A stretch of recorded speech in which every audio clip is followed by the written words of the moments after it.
Hi everyone, in this tutorial you will learn how to convert python.py file to Windows Executable.exe file in Python.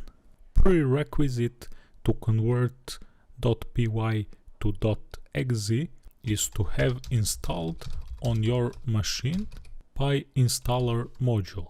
You can do that by typing in your terminal or command prompt pip install pyinstaller and press enter.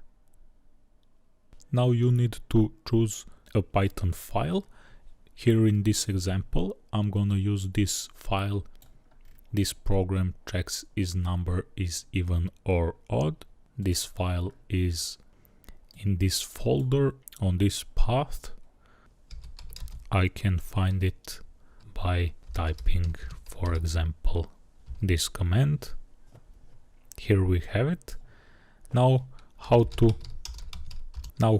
to create executable file. In order to do that, I'm gonna use pyinstaller and I'm gonna type the name of our file that I want to install and press enter. This file is successfully converted to executable file. I'm gonna find it in this folder.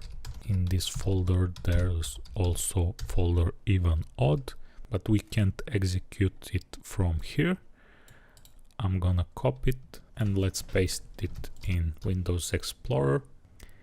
Here is our even odd executable file. I'm gonna run it. That's all in this tutorial. Don't forget to check other tutorials on this channel. See you in the next tutorial. Bye bye.